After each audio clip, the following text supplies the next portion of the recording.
Can someone online please verify that they can hear me okay?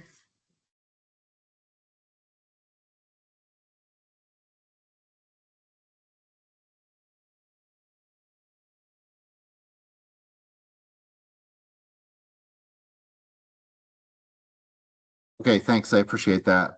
We're still getting settled in here at the Folk Art Museum, so we're going to start here in probably about 5 minutes. Okay, consider the 5 minute warning. We'll start about 9:35 or so.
Hey, can I do one more check for the online folks? Can you hear me okay?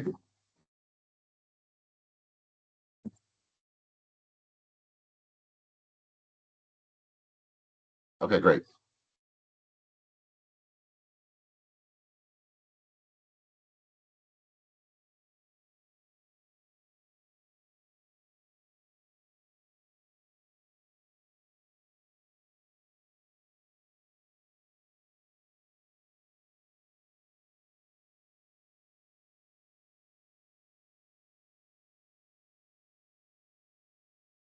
Right, folks, let's go ahead and get started. So, welcome to 2026 Budget Boot Camp. Thank you all for being here, both online and in person. Really means a lot to me and all of us at the State Budget Division that you've set aside some time, both today and tomorrow, to learn the state budget and everything about how it works. So we're going to try to make your time and your trip worthwhile. I'm Andrew Miner. I'm the director of the State Budget Division of the New Mexico Department of Finance and Administration. We have several other folks from SPD here. We'll introduce ourselves a little bit more here in a few minutes. But again, thank you all for being here. I want to thank everybody, especially the folks who came. This is our second year having an in-person variant. You know, this started as a COVID project of mine. So of course it started out very online, Teams only. Last year we started doing it hybrid and here at the Folk Art Museum, this great location here on Museum Hill in Santa Fe. So I want to thank everybody for making the trip. I know we have some folks who came clear across the state, Carlsbad, Silver City, somebody from Tucumcari. Yeah, or some others places. I know some places you guys came far, so it's really appreciated for making the trip up here, and hope you enjoy yourselves and enjoy Santa Fe while you're here. So let's just talk about what we're going to cover over the next couple days first. So if you're new, welcome. And if you've done this before, welcome back. The content is, it's pretty similar to what we've covered in the past, although I do try to update it as we go along. And of course, more random thoughts come into my head with, whatever's happened over the past year. So I always have something new to share. So I'll try to keep that. So this is, let me move that thing out of the way. Sorry. Okay. So this boot camp is primarily intended for budget folks at state agencies with relatively, less experience, 1 or 2 years or so. But of course, everyone is welcome. This is all about the New Mexico state budget, especially today, because today we're going to talk about the state budget process. We're going to talk about some history and what exactly the state budget looks like. So lots of stuff that's applicable to everyone. Tomorrow, so that's module 1. You see there, state budget process. That's what we're in this morning. So that's all what we're going to cover in this session. This afternoon, we'll talk about the budget past, present, and future. We'll talk in general about the history of public or governmental budgeting in the United States and in New Mexico and how those kind of influence and play off each other. We'll talk about what the New Mexico budget currently looks like. How big is it? What does the money go? What does all your money go towards? All that stuff. How are we saving for the future? What potential challenges lie ahead? Okay, so that's all today. Tomorrow, we get into the real nitty-gritty of how to do budget stuff. So in the morning, we call it budget management documents. We'll spend a lot of time on budget adjustment requests. Where do they come from? What's the authority to do them? How do you adjust your budget? How does all that process work? We'll talk about non-recurring appropriations, budgeting those. We'll talk about we'll show you how to submit them and how to do budget projections. Very important, of course, to do budget projections. And we'll talk about how to complete those. Tomorrow afternoon, we get into the technical stuff.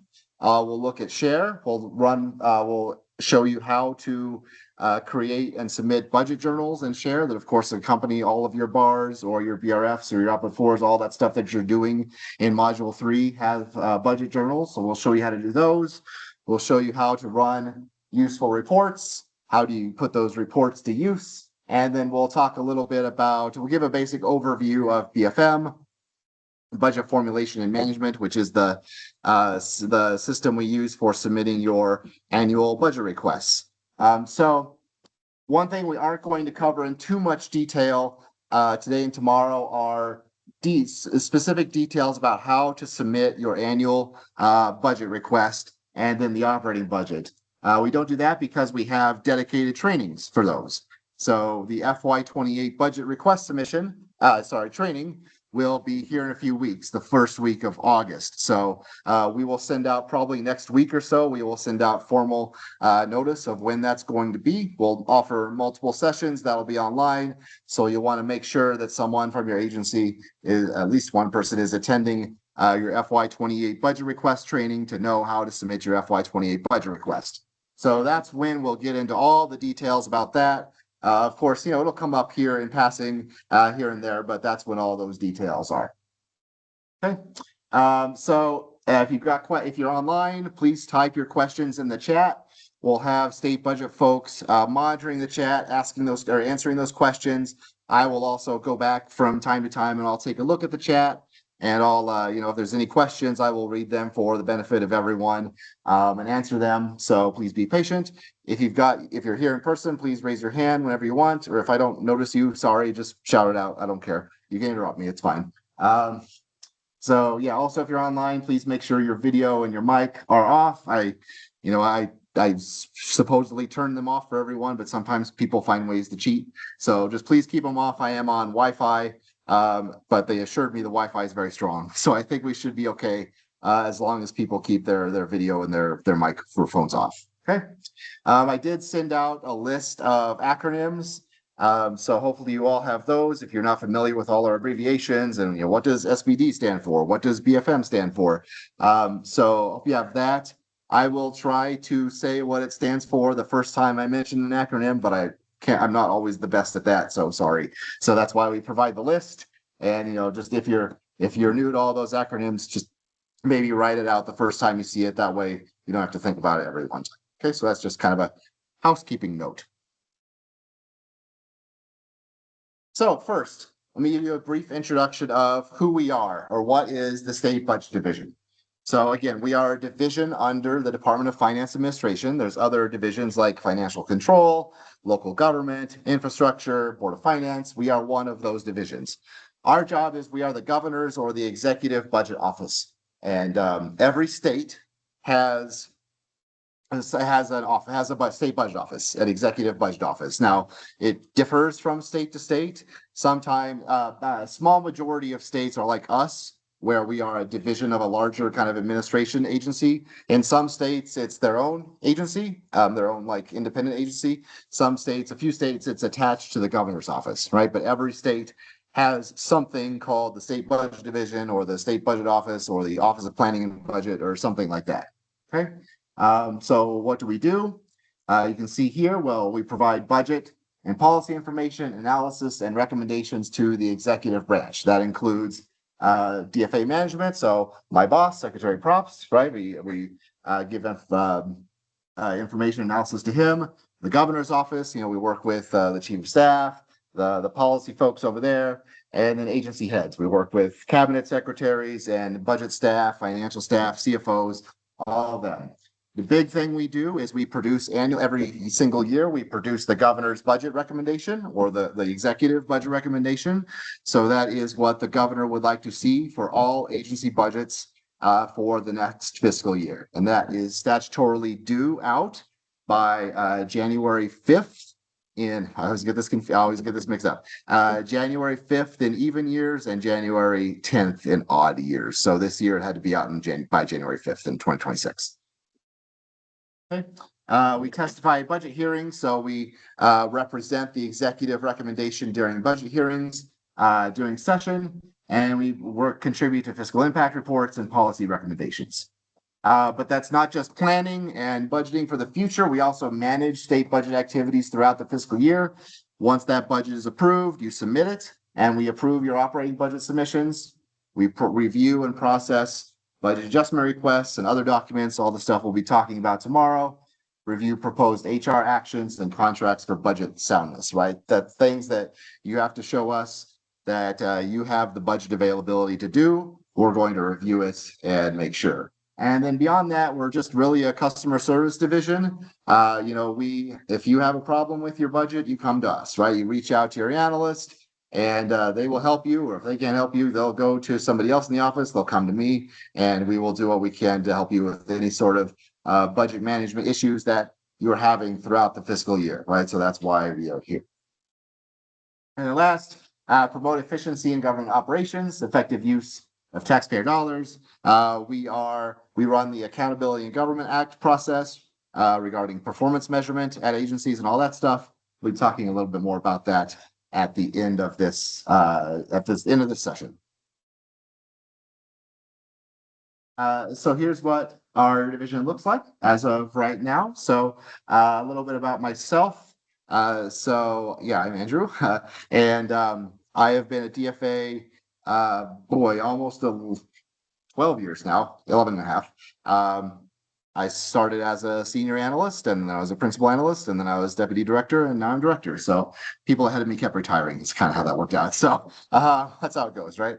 But anyway, it's my privilege to lead this office for 3 years now. It's great. I love it, and it's really challenging sometimes, but it's a really great job. And I have a doctorate in public administration that'll come into play a little bit more this afternoon. We talk about that kind of stuff.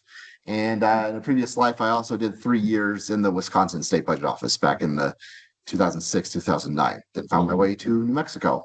I've also been in the trenches at agencies. I was a budget analyst at the Environment Department for about 2 years before I came to DFA. Okay.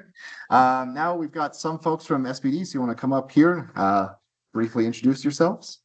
I warned you. Come on. All of you can come.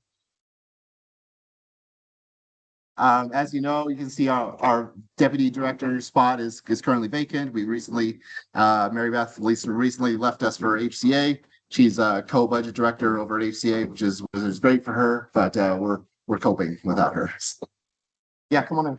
All right, so I'm going to let the folks that are here just briefly introduce yourself and say like what you do or what agencies you have, and you can say how long you've been, and then I'll cover the rest. Morning, everybody. I'm Joshua Martinez. I'm a senior analyst. I've been in state government for 10 years. My agencies are economic development, tourism, and spaceport are my biggest ones.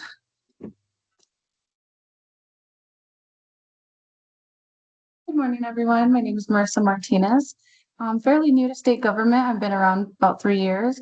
I've been a whole year with DFA now.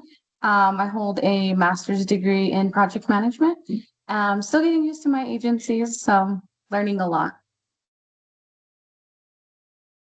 Hi, I'm Lourdes Faria. I do the general government block, and I've been an analyst since January.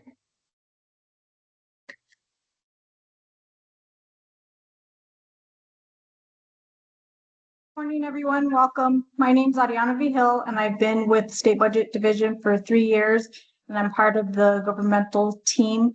And it's a lot to learn today, and it's going to be good. So, welcome.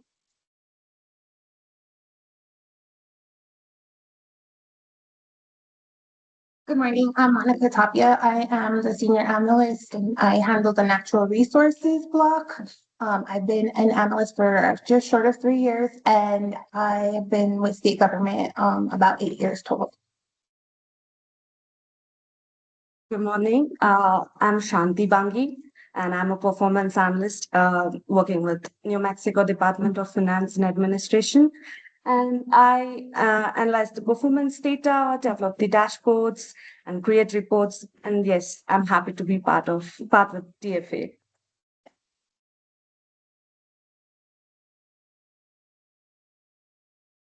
Good morning, everybody. My name is Ahmed Johari. I'm a graduate school intern in the State Budget Division this summer. I spent this summer learning more about budget, and I'm glad to be here and nice to see you all.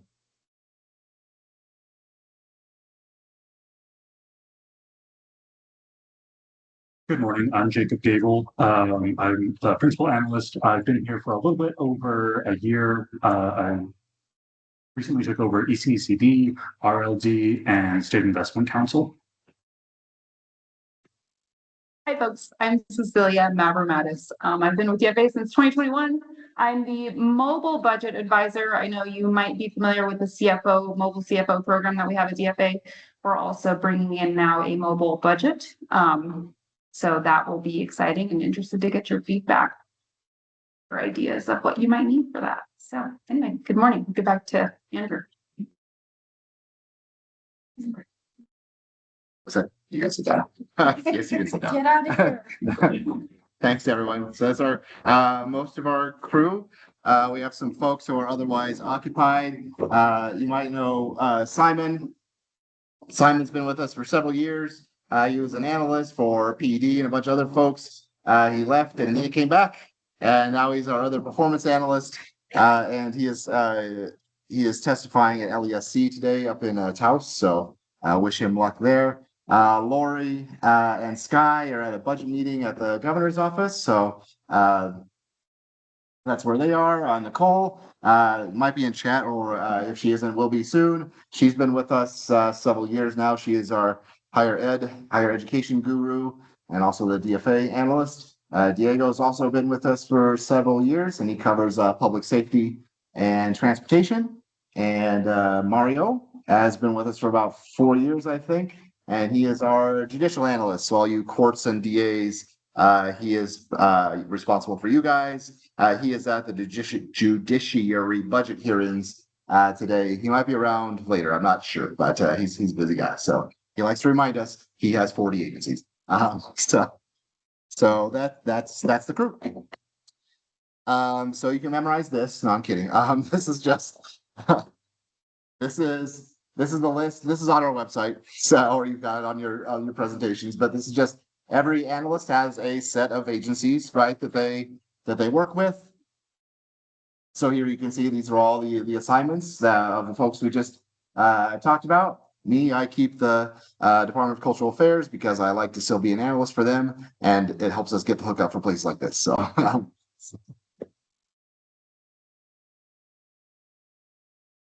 So who else is involved in the state budget? So lots of folks, right? It's not just us, obviously. It's not just you guys. Financial Control Division. So, you know, they're the accountants at DFA. Sometimes people who aren't in the budgeting or the government game, they don't really understand my position. They think I'm an accountant. I'm not an accountant. I only know enough to be dangerous. But like, so I always explain it. Well, I'm in budget. I deal with the money before it's spent, right? The accountants deal with it after it's spent, or the auditors, right? So that's kind of the difference I use. So of course they, they process all the general fund allotments, right? We are in charge of the general fund. So that's why you have to submit when you're filling out your budget. You have to ask DFA to send you general fund every month. And they're the folks that do that. And of course, we work with them a lot. Any sort of issues that come up that kind of cross the worlds of budget and accounting, we work with them to help you get those fixed. Governor's office and cabinet directors, like I mentioned, they work with us and with agencies, especially executive cabinet agencies, to address executive budget priorities, make sure what the governor and her staff want to be represented in the budget recommendation are in there. Legislative Finance Committee. So they are the legislature's budget office, right? We are the executive budget office. They are the legislature's budget office. So they also produce a budget recommendation, and they also review agency budget activities. They review BARs, and they do performance reports and all sorts of stuff like that. Other legislative committees. So I'll talk about this more here in a second, but of course, there's your session finance committees, right? So the Legislative Finance Committee is technically an interim committee. It does all of its activities outside of session, or most of it. And then during session, those break up into the House Committee, the House Appropriations Finance Committee, and the Senate Finance Committee. Okay. LESC, Legislative Education Study Committee. Obviously, they deal with everything related to education, but because education is about 45% of the state budget stuff comes up a lot there. Also, the Health and Human Services Committee, which covers like Medicaid and all that stuff. These big ticket items. In the budget. The Consensus Revenue Estimation Group, or the CREG. These folks are really, really important. So they're composed of staff economists from DFA, from the LFC, from the Tax and Rev Department, and from the Department of Transportation. And it's their job to get together and estimate, among other things, but mainly estimate how much general fund revenue is anticipated to be available for the next fiscal year, right? And so this is really important because that lays the groundwork for budget development. And it's really important that everyone is on the same page about how much money there's going to be, right? Like, you know, that everybody has different ideas about how the money should be spent. Well, think of how much harder it would be if we didn't even agree on how much money there was available, right? So that's why it's really important. None of these folks that are on the CRAG are appointed.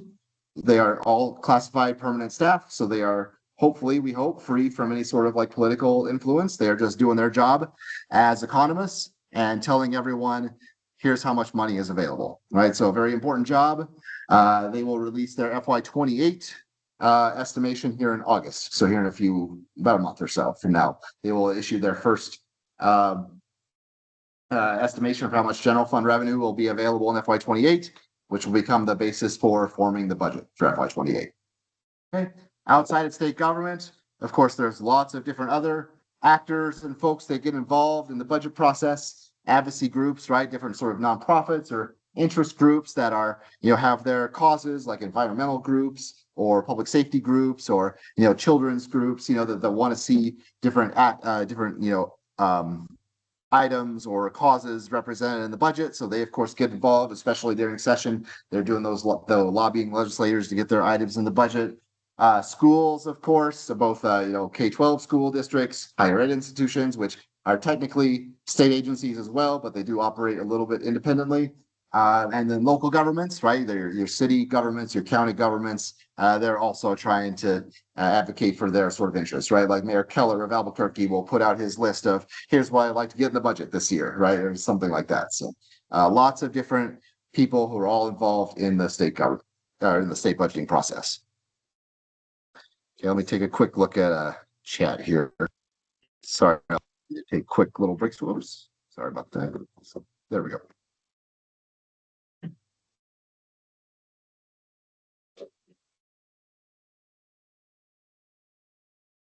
Any questions? I don't see any questions so far, so we'll just keep on going.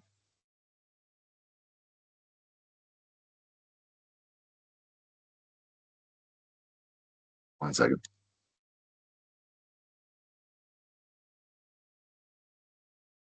Okay, so let's talk a little bit about the state budget cycle. Okay, so we are an annual budget state here in New Mexico. We produce a full state budget every year. Some states, about 19 or so, I think, are biennial budget states, so they only do a full budget every other year. From my experience working in a biennial state, Wisconsin, I can tell you they still change the budget in the off year because you just think about it's hard for us to plan 1 year in advance. Think how hard it is to plan 2 years in advance, right? So anyway, very cyclical. So kind of have to pick a point to start because everything kind of starts and is in a circle. So we'll just go ahead and start with roughly where we are now in July and August. So this is when agencies are preparing their budget requests for the next fiscal year, right? FY27 just started a couple weeks ago, but we're already thinking about FY28, and that's just the world we live in, right? Because your agency budget request is due September 1st, and that is law. Okay, that is in the statute. So you have to have your budget request in by September 1st. If that's on a weekday or Labor Day, we'll give you to the second. That's okay. But that means you might be working on Labor Day weekend if you don't get it in. So, it is due on September 1st. Okay, what happens while they're preparing it? Well, a state budget division, the governor's office might meet with agencies, those cabinet agencies will meet with them to discuss budget needs, executive priorities that, the governor's office wants to see reflected in agencies' budget requests. Also kind of like overall big picture, like how big do you want the request to be, things like that. State budget division and LFC may issue budget guidelines to agencies. So there might be memos that go out that says, you can request this, you can request that. Here's the limit to what you can request, things like that. Here's what we'll be looking for when we're building the recommendation. We provide training and instructions. Like I said, we'll have FY28 request training here in a few weeks. we facilitate BFM system use. So again, you build your budget request in BFM. We're kind of tech support for that. So if you have any issues with it, come to us and we will help you resolve that, troubleshoot stuff and assist. We want to make sure that you get your budget request in that's at least as technically sound as possible, right? So we don't have to fix much stuff. But that's why we're here to help you all while you're preparing your budget requests. Okay, so what happens during the fall, September through December? Well, both the State Budget Division and LFC prepare budget recommendations. So in most states, only the governor releases a budget recommendation. New Mexico is a little bit unique. I think there's only about 5 states that are like this, where both the governor and the legislature release their own budget recommendations. Okay, in most states, the governor releases their budget rec, and that kind of becomes the basis for the budget as it works its way through the legislature. That does not necessarily mean that the governor gets more of what they want. The legislature usually can just change still whatever they want, but that's kind of like it gets added or subtracted from. Mexico is different, where you've got the governor's rec and you've got the LFC recommendation, and they kind of face off during the session. So LFC holds fall budget hearings for all agencies. So basically every state agency, every branch has to go in front of the LFC, has to discuss what's in their budget request that they submitted on September 1st, gives the legislators a chance to ask them questions while LFC is building their recommendation. So review submission. So first thing we do always is we review agency requests for technical accuracy. Like I said, we want to make sure that everything is sound on a technical level. And then as we start to build the recommendations, we might have more questions, right? So analysts will reach out to agencies, say, hey, could you explain a little bit more about this or that? That'll help me build my recommendation, right? Because every analyst is responsible for putting together a recommendation for every one of their assigned agencies. Now, they aren't the final say, right? I review it, secretary reviews it, and especially if it's an executive or cabinet agency, of course, the governor's office is going to review it as well and have the final sign off on here's this agency's budget recommendation for the next fiscal year. Okay. So like I said, we have deadlines for publishing them. So January 5th in even years, January 10th in odd years. The last 2 years, the governor's office has challenged us to publish the executive recommendation early. And proud to say we rose to that challenge and we met it, and we published both years in December before Christmas, which was a big lift, but we got it done. This coming year is going to be a little different, right? Because what happens in November? If you have an election, right? So there's going to be a new governor, right, in November. So I can't tell you all of how that's going to happen because I don't know. And I've only been through one transition before, and it was with a different governor. So the new governor might do things differently.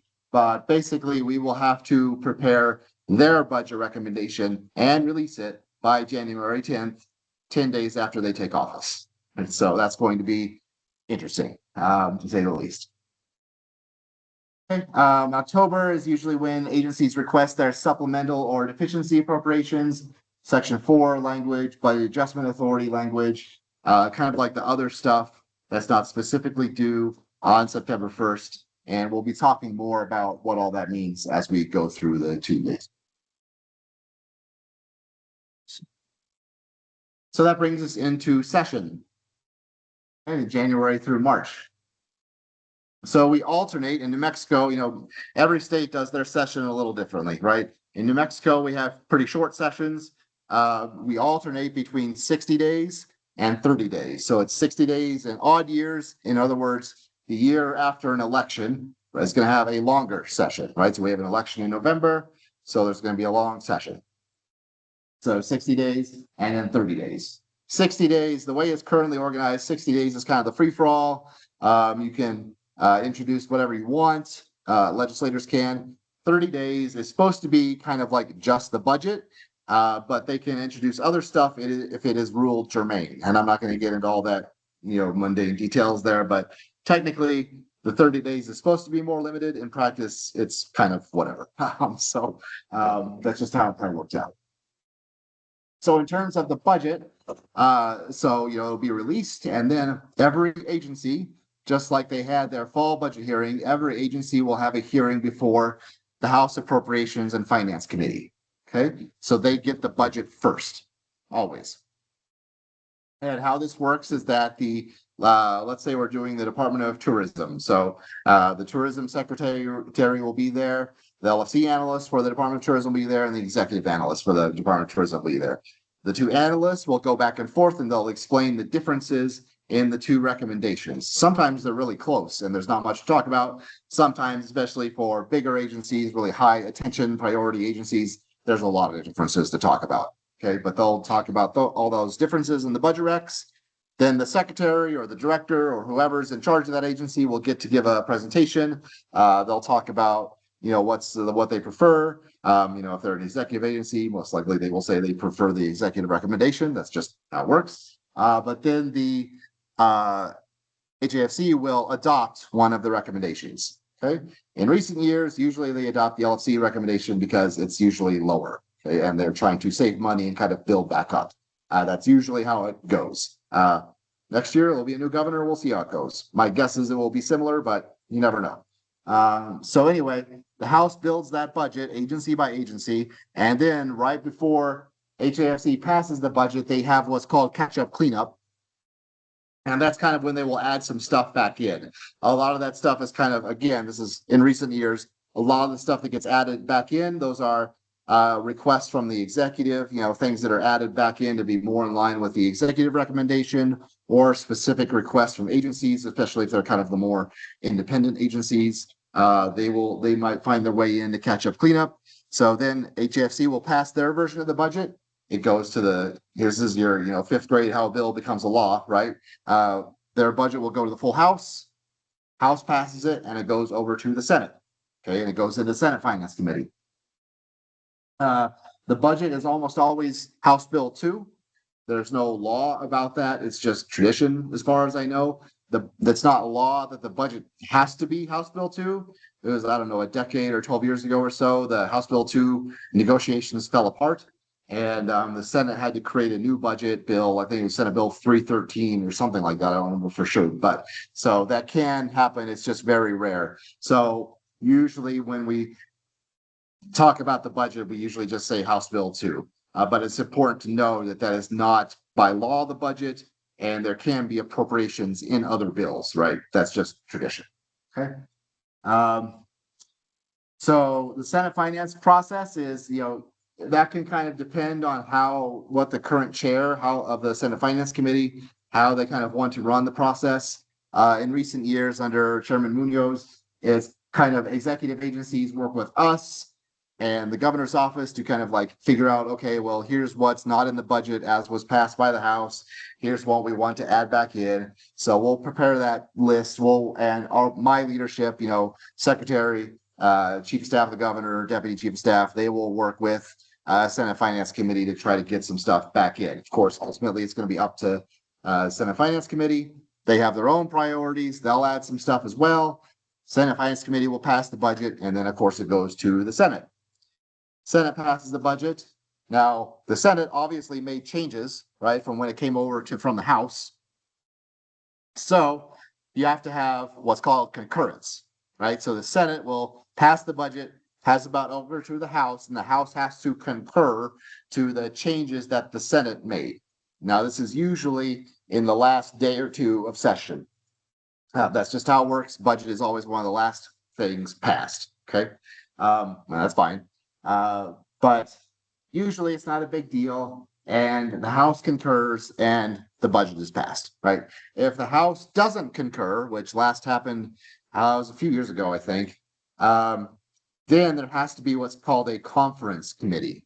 And the conference committee is going to be represented by a couple folks, a couple legislatures from both the House and the Senate, and they will get together and they will try to iron out the differences or wherever they are having issues, right? They will try to figure those stuff out. And usually it's not a big deal. Again, like I said, they're usually under a time crunch because it's like the last day of session and they have to pass the budget. If they don't pass the budget, then they have to come back for a special session, and they generally don't want to do that. So they will pass the budget. and it will get wind up, and it will end up passed. So after the budget is passed, it comes to the governor, right?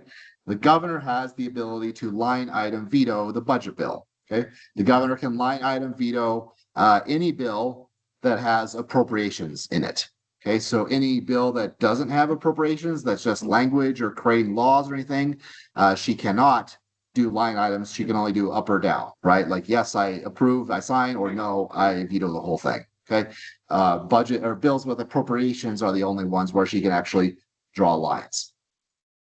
So we'll talk a little bit more about this afternoon, but governors have different kind of levels of veto power on the budget. New Mexico's is kind of in the middle, where you can draw some lines. You can veto appropriations, can veto language, but you can't change appropriations. She can't connect things together to make something entirely new. She can't change amounts. She can only strike the whole thing, things like that. Okay. I'll give you an example here later this morning. But the way this works is that as State Budget Division, we will kind of get suggestions from all agencies, right? And not just executive agencies, but all agencies, because the governor is the only one who can do this. And then we will present the requests and our recommendations to the governor and her staff. And the governor will make the final decisions on, yes, we're going to veto this. No, we're not. And then we get to draw the lines. So you'll see this on the next page, but we have a somewhat, let's say, antiquated process here in New Mexico where the budget bill is printed on special paper. And once it's like passed and what's called enrolled and engrossed right after it's passed. And once the budget is on the special paper, it cannot leave the roundhouse.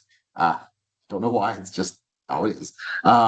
So that means that to do the line item vetoes, our crew has to go over to the roundhouse and go into the governor's office, and we have to break out our rulers and our pens and actually physically draw the lines on the budget bill itself. Okay, so if you're ever looking through House Bill 2 and you see the lines, those were not made by a computer, those were drawn by Josh or Monica or Mario, right? Mario takes great pride in these lines. Anyway, so yeah, that's how it works. And then after our analysts draw the lines, of course, we check and double check to make sure we did things right, because if we make a mistake, it is fixable, but it's a pain. So we always want to make sure we veto exactly what was intended to be vetoed. We go into the big cabinet room. The governor will come in because the governor has to actually initial every single veto, right? So if you're looking at House Bill 2, you will see the governor's initials on every strike. And so we have to go through every page. We have every veto marked, and she has to manually sign it. Okay. So and then once she's done, she signs it and the budget is done. And again, that happened. The governor has 20 days after the end of the session to do that. Usually. Okay. There is one exception, and this is another one of those things, like it's just how it is. But it never happens, at least not in my experience. For any bills that are passed prior to 72 hours before the end of session, the governor only has 3 days to veto. Okay, it's signed. So if the budget would ever get passed early, this whole process of gathering veto requests and making recommendations and approving and drawing and all that stuff would have to take place over 3 days. Thank God that's never happened. Because like I said, the governor the budget is always one of the last things passed. Both the operating budget that I'm talking about and the capital budget, So we always have the full 20 days, but 1 year it might happen, and then it'll be crunch time. It'll suck, but we'll do it. Okay, so that's the budget. So what happens after that?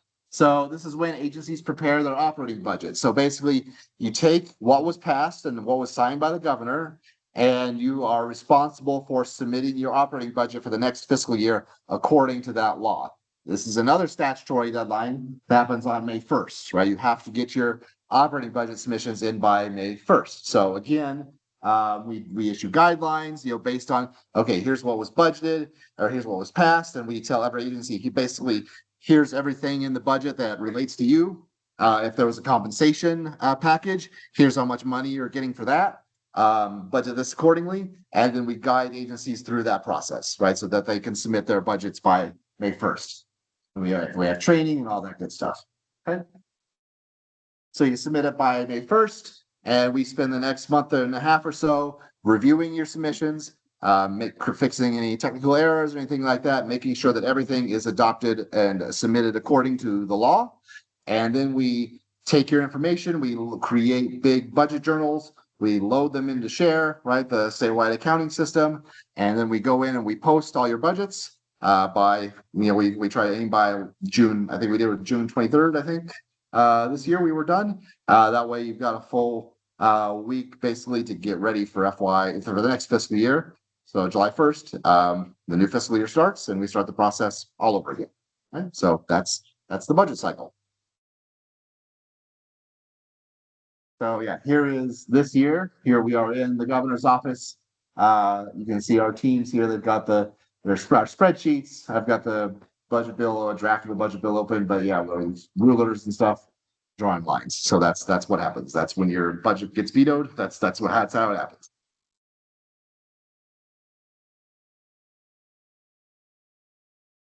Okay, let me check chat real quick.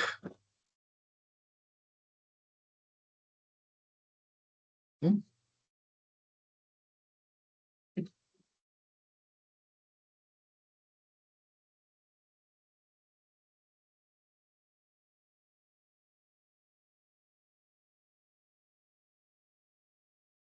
Okay. So let's talk a little bit about how the state budget is structured.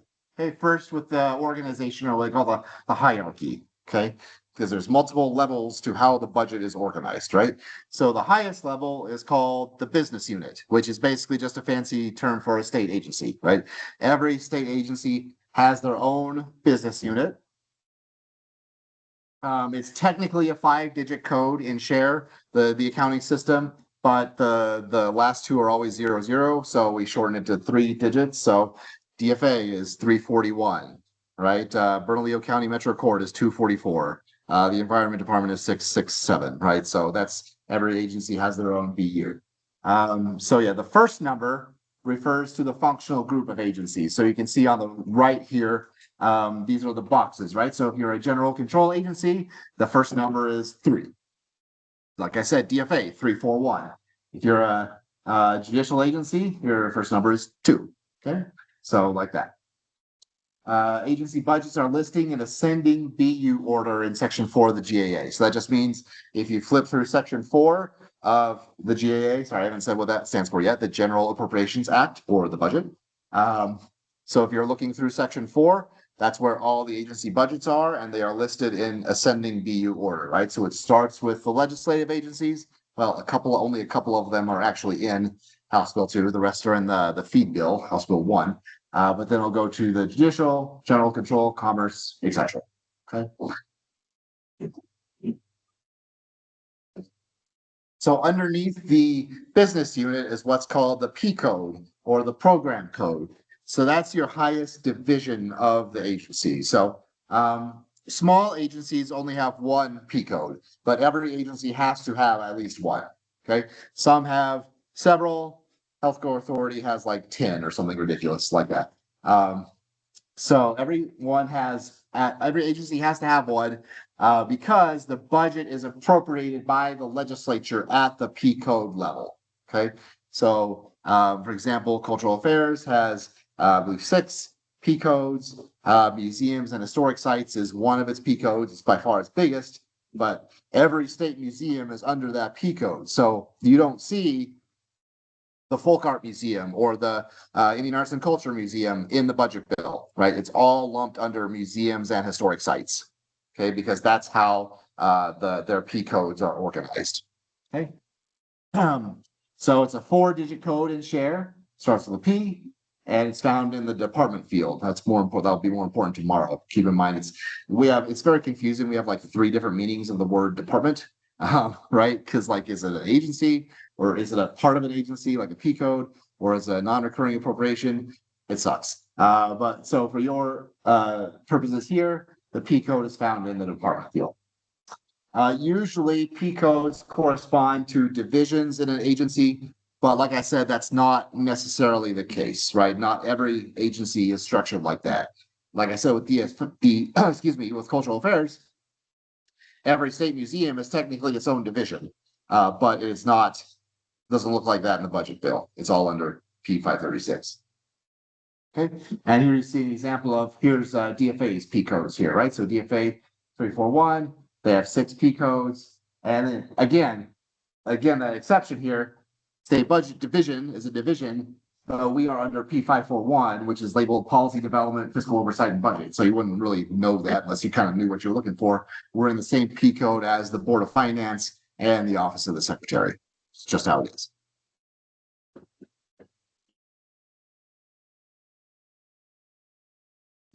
Okay, then you have funds. Okay.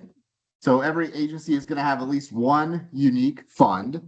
Some agencies, like if you're the Environment Department, have many funds. But basically they are accounts within agencies that receive revenues and they register expenditures, right? They get money and they spend it. Okay. Funds can have budget in multiple P codes, revenue and expenditure categories, right? So that's what can get a little confusing, because an agency can have one operating fund. For example, the Environment Department has Fund 064, and that's kind of its main operating fund, but it can have budget under and that fund under multiple P codes, okay? Because it's very broad. However, that's kind of the broad example. At the other end of the spectrum, you have some funds that are very clearly established in statute, and they have very strictly defined revenues and expenditures. You know, what can money in this fund be used for? Okay, and where does the money that sits in this fund, where does it come from? Okay, not just general fund, it comes from some fee or something like that, and it's deposited in this fund. Okay, so here are some examples here from the Environment Department. I mentioned, 064 is their general operating fund, and then here's a few much more specific funds that they also have. Okay. Now, the legislature technically does not directly appropriate by fund, usually. Because if you just look at Section 4, it's just the amounts by P code, and then underneath the P code, there's the revenue categories and the expenditure categories, which we'll talk about here in a minute. Usually, the legislature does not care or call out specific funds in a budget. So basically, if there's no such language, agencies can divvy that up among their funds kind of however they want, according to like the revenues and expenditures. Sometimes the legislature will call out funds, right? Like the other state funds appropriation to this program includes $1 million from this fund. Okay, sometimes that will happen. So they have to follow suit. So agencies have to establish their budget and funds. And of course, you have to put all of your budget into funds and you add them all up, then it should roll up to your total appropriated budget. Okay. Funds are also a 5-digit code in share. You find them in the field called fund. Good name. And usually the first 3 digits denote a high-level fund, and the last 2 digits are a kind of a sub-fund. So like Cultural Affairs has 19300 as their main operating fund. And they also can put stuff in 19301, which is kind of like a sub-fund. I think the newer funds that are being created break this a little bit because I don't know if they've run out or whatever, but they tend to be more like 5 digits, and they use like at least 4 digits, like 11860 or 68110, something like that.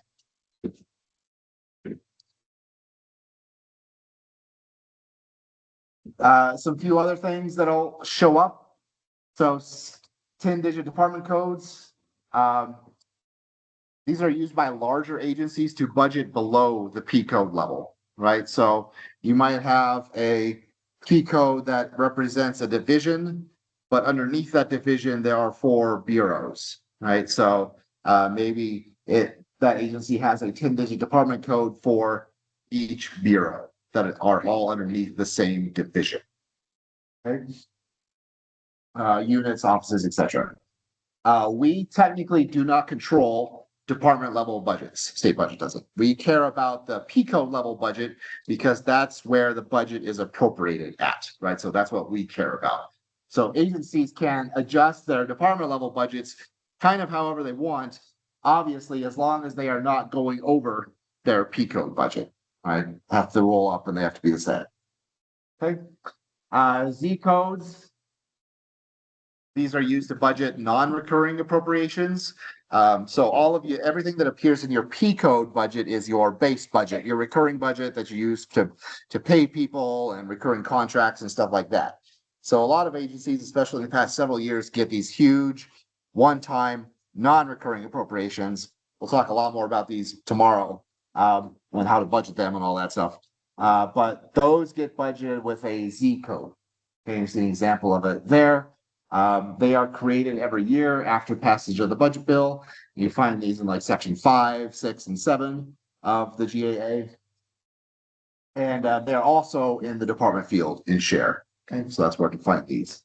And then A codes are similar to Z codes. Those are used to budget capital projects. Capital budgeting, I'm only going to talk about a little bit because I am not an expert on capital budgeting. Again, I only know enough to be dangerous, but they are mainly they are regulated by our infrastructure planning and development division. Okay, so Wesley Billingsley is the chief over there, my equivalent, and he is an expert on all that stuff. So, and we'll talk a little bit more about capital budgeting this morning.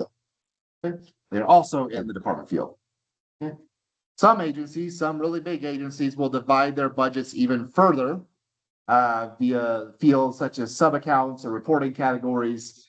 Is to help them better track different revenues and expenditures. That's good if it works for them. We always want to be able to track things accordingly. But again, we don't really get too involved at that level of detail with budgets unless an agency is, having difficulty and asks us for some help. Okay.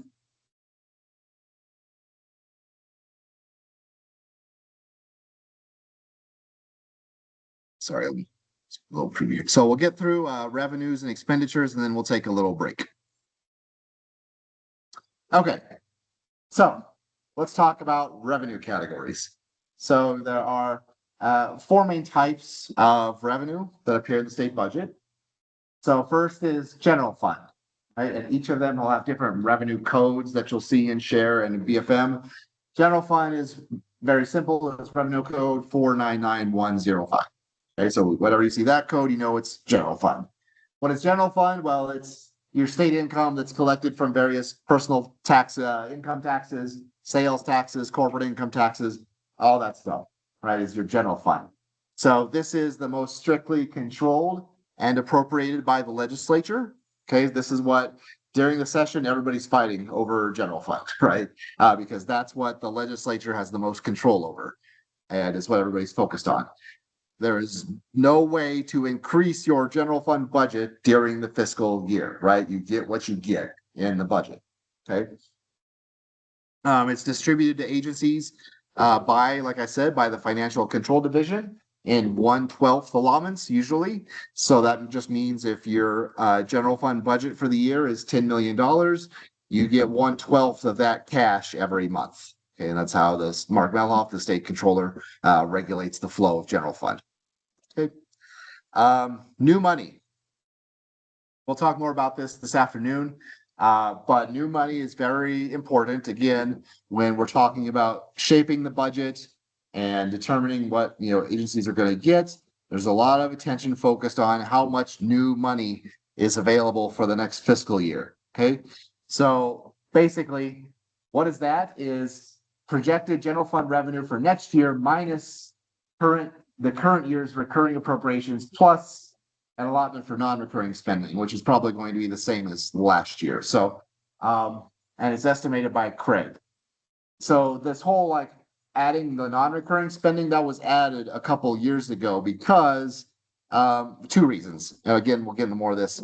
Basically, because of the recent revenue bump due to the oil and gas and all that stuff, the projected revenue was way over the projected recurring expenditures, by a few $1 billion. And also because of this gap, there have been a lot more non-recurring expenditures every year, like billions of dollars. So the Craig decided that it would be more accurate to build in this amount of non-recurring expenditures when calculating the new money. So if you look at it,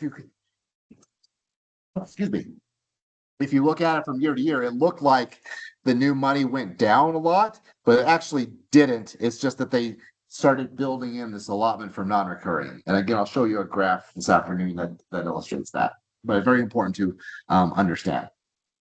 Okay, let's move on to the second revenue type, which is other state funds or OSF. So this is recurring revenue that agencies receive from permits, fees, leases, interest income. It's money that agencies generate themselves. Okay, so ticket sales. If you go to a state museum and you pay for a ticket, Department of Cultural Affairs collects that money as other state fund revenue. Or if you're a hunter, right, or a fisherman, and you pay for a hunting license, that's Game and Fish's money. Okay, that's other state funds. Excuse me, the Department of Wildlife. It's 2 weeks old. I got used to it. So agencies have limited authority to increase their other state fund budget during the fiscal year through BARs, through budget adjustments. We'll talk more about that later. There's a lot of different revenue codes, like 100 or so, that might be used under this category. Fund balance is related to other state funds. We think of other state funds as recurring, right? The money that you are bringing in during the year and spending, whereas fund balance is your non-recurring other state fund revenue. So if you've got these special revenue funds at your agency, the fund balance is the money that's sitting there, okay? And, maybe you collected it last year and you didn't spend all of it, so you've built up a little bit of a fund balance. So that can be budgeted, okay? That's okay. Yeah, of course, you do have to be careful, because if you are dipping into your fund balance, that's non-recurring, right? It's like you're dipping into your savings. So it's not unlimited, right? So you do have to be careful about budgeting fund balance, but you can, okay? It's appropriated as part of the OSF total. So you'll see it when I show you the other state, when I show you the budget bill. There is an other state funds column. Fund balance is part of that, okay? And these are funds, these are budgeted with codes called equity codes. Unlike every other revenue code, they start with a 3. So 3 through 5, 900, or 3 through 8, 900. So the code basically depends on how restricted the use of that fund balance is. So 325 is the most restricted, and 328 is the least restricted.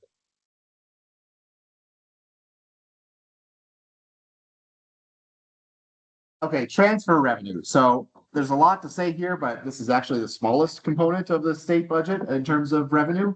But it's kind of the most complicated in a way.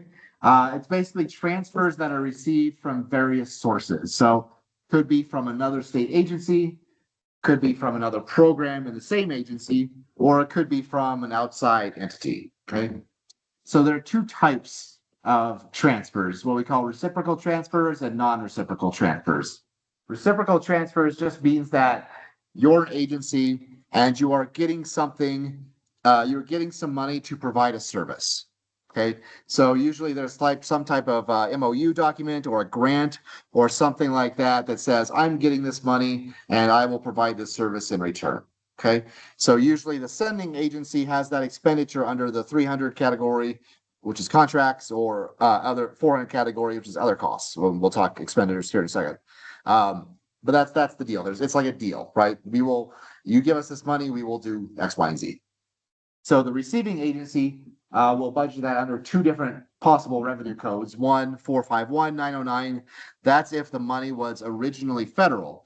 So that would be like Department of Health gets a federal grant, and they're going to send some of that money to Department of Corrections to do some sort of health program in prisons or something like that, right? Corrections is going to recognize that money as 451,909 because it was originally federal. Okay. 425,909 is for anything else. Okay. Any other original source of revenue. Non-reciprocal transfers are money received with no strings attached, right? These are usually just kind of written into the budget bill of, agency Y will send X dollars to agency Z. Okay. And agency Z can basically do whatever they want with it. They're not tied to any sort of uses. So there's a couple different revenue codes that can be used here. 499905 is from another state agency. Okay, if you receive that transfer from somewhere else. 906 is within the same agency. So some agencies support their program support or their administrative services division with this kind of internal transfers, right? So it'll be like, oh, we're going to charge this program for, you know, the HR services that we provide to it. So please send us this money, right? And so they will recognize that as an internal transfer, 499906. Okay. Non-reciprocal transfers have to balance to what a 500 category transfer expenditure, and that's to eliminate double accounting.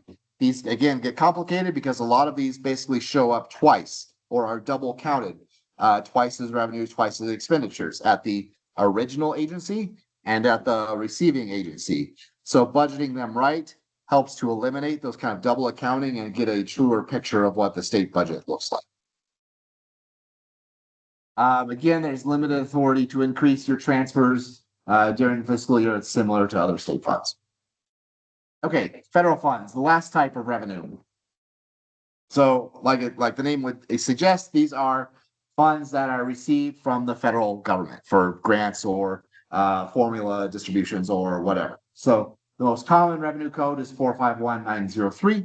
There are a couple others. If you need them, you probably know what they are. But so amounts are listed in the budget bill, but agencies have basically unlimited authority to increase their federal budget during the fiscal year, right? So they can do that through bars. Those bars aren't subject to legislative review, only our review, basically just to make sure that you're doing it correctly. You do have to show us, oh, hey, we got a new grant for $1 million, right, from some federal agency. We want to budget that. Okay, show us the grant, set up the budget, and you're good to go. Okay, so they have a lot of flexibility and potential to adjust their federal budgets during the fiscal year.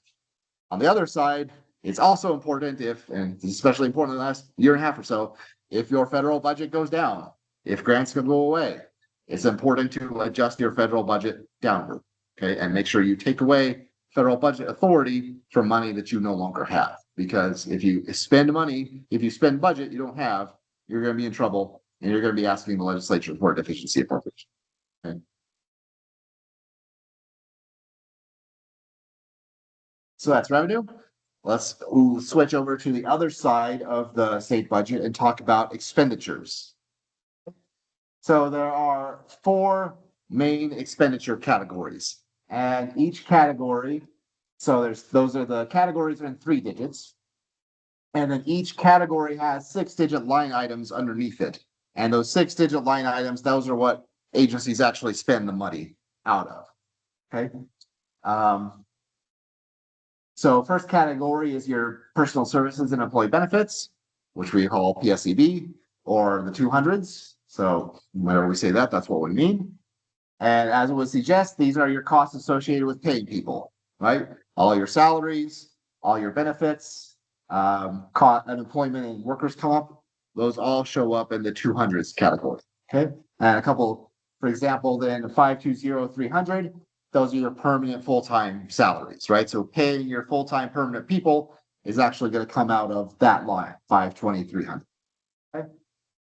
Next is contracts, or the 300s. So these are contract expenses for services performed by various entities, whoever your agency might contract with. Those might be private firms, nonprofits, other agencies, etc. So you see a couple of examples there.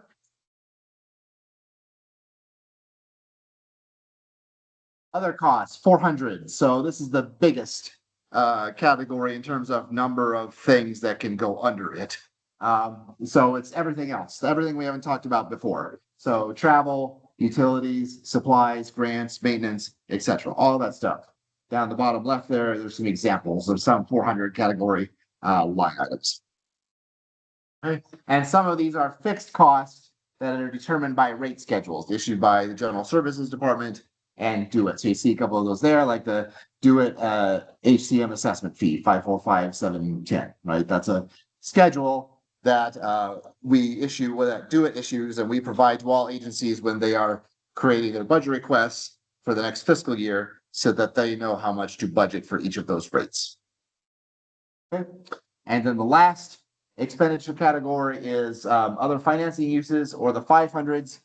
Again, this relates back to transfer revenue. This is the expenditure side of non-reciprocal transfers. And like I said, so those two things need to balance out. Okay. And you have a few different expenditure codes that you can use here, kind of depending on where the money is going to. 555-100 is transfer to another agency. 106 is a transfer within the same agency. Again, so if one agency is sending some money to another P code or something like that, they'll use 555-106. And then 555-200 is a transfer to what's called a component unit of the state. Component units are entities that are considered part of the state, but they are not budgeted in share. And the biggest example of those are all of our higher education institutions. Those are not budgeted and shared, but they are part of the state. They have a state budget.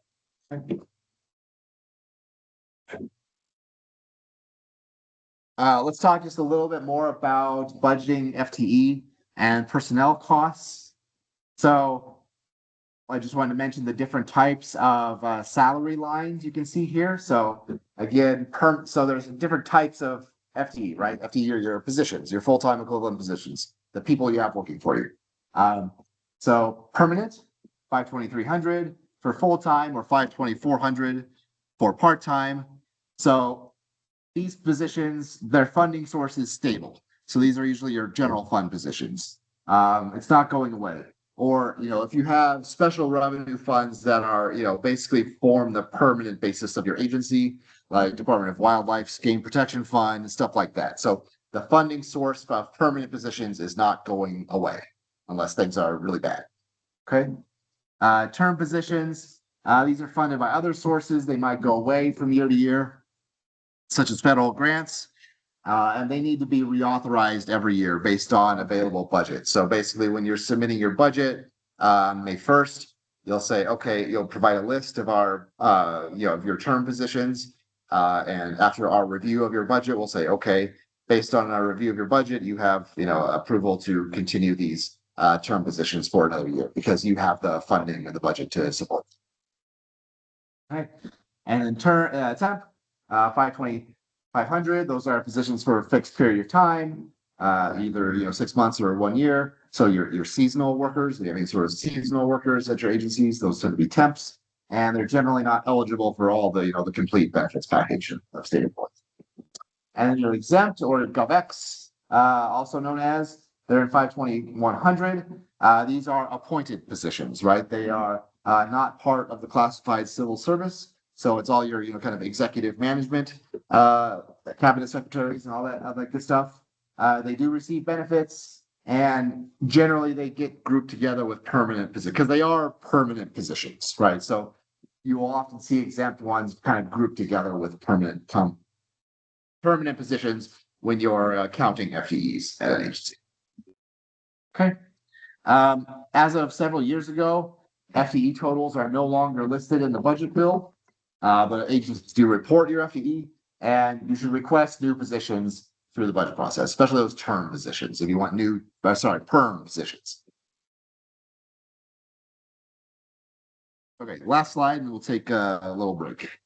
So, certain line item costs in the 200 categories are formula driven and determined by salary costs, right?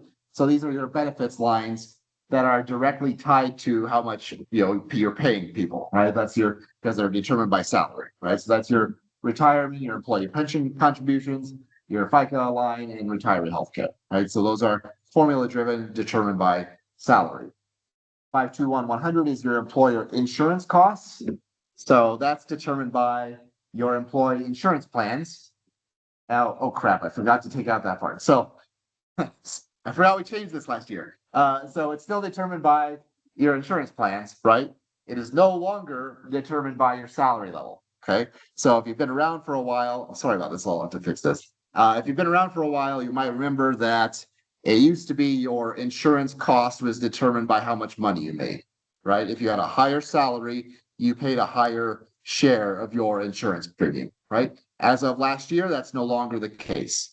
Now, no matter how much your salary is or any of your employees' salaries are, you pay 20%. and the state pays 80% of your insurance premium. Okay, so yeah.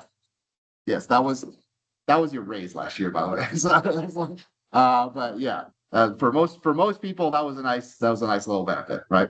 Because it was, you could have been high as 40% before. Okay. Okay, so vacancy rates. So, if you're a big agency, if you've got like 3 people in your agency and all 3 people have been there for 20 years and they're never going to leave, then you can budget the full cost, right? But most agencies are not like that. Most agencies have, a lot of people and you have natural turnover, right? If people come, people go. That's just the way of life, right? So if you've got 100 FTE at your agency, you're not going to have 100 FTE filled all year long, right? That's just the reality of it. So you might calculate, oh, here's how much it would cost to have all 100 FTE filled all 12 months, 365 days of the year. Well, that's probably higher than you need to budget, right? Because it's just not realistic. So it's good practice.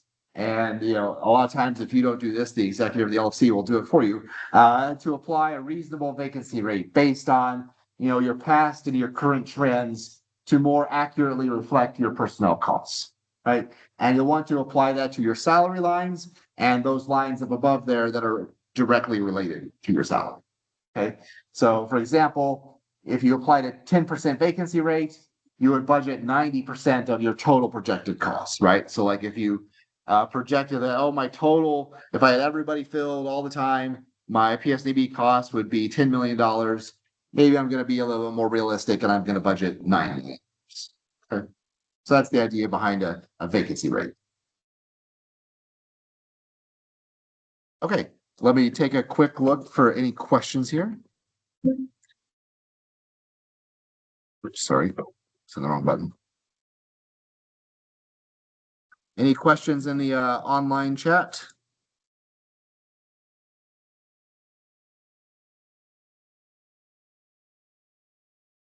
Let's see. So Andrea asked, do you know if there are any plans to update the GovX salary schedule this year?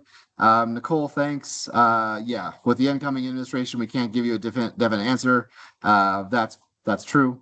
If there's any sort of compensation recommendation or anything like that, of course, that will be up to the incoming governor. So we'll see what happens. Any questions here in the audience? Yeah.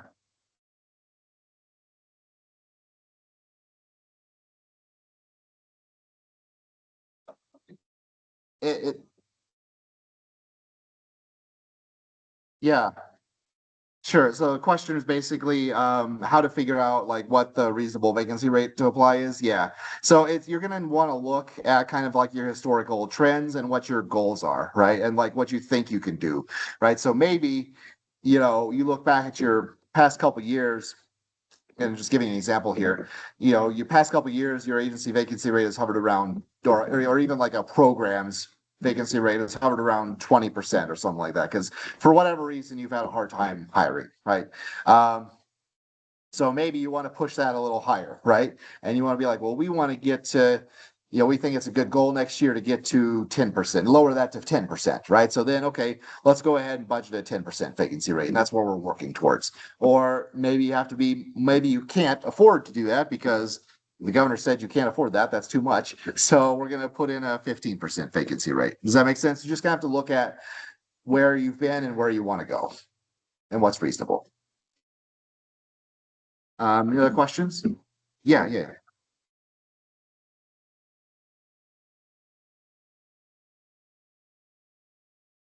Sure. Is the municipal higher ed agency and we give everything to them and then they give it to you guys, or are we individually giving it to you guys? Okay, good question. So basically the question was, how does the higher ed budget work, or how does higher ed institutions work? So we have one cabinet level agency, right? The Higher Education Department, right? They are a state agency with a cabinet secretary. They kind of regulate higher education funding. But every higher ed institution is also, like I said, they're technically a state agency, and they do have their own budgets in House Bill 2, right? So you can find your budget in House Bill 2. Where they are different is that they are not in share, right? So you do not submit your budgets through DFA. You submit your budgets through higher education department. They review them, and then you have your kind of like your own accounting systems where you do kind of your own transactions and reporting and auditing and all that stuff. And then you have to report things to the state, right? You have to report to higher ed and to us and to LFC, right? But it's a little bit different. And we send you money, right? We send you general fund, right? Because DFA controls all the general fund. It's just that once it kind of leaves us, it goes into your accounting system, and honestly, we can't track it as well because we don't have access to your accounting system like we do to SHIP. Does that kind of make sense? Yeah. But. For the most part, so the question was, is it a pass through? Does it go to higher ed first and then to higher education institutions? For the most part, it's directly to you, to the higher ed institutions because you have your own budget. So it just goes straight to you. There might be some things that are pass through that higher ed kind of like sees first and then flows out. Stuff like special appropriations or stuff like that. But in terms of like your base operating budget, that goes straight to you. Yeah. Okay. Okay, cool. Any other questions? Okay, cool. Let's take a 10-minute break here. I will start again at 11:05 and we will wrap up in time for lunch. If you need the restrooms here in the museum here, they're out this door and to the right. So, okay, so we'll be back at 11:05.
So, yeah, that's.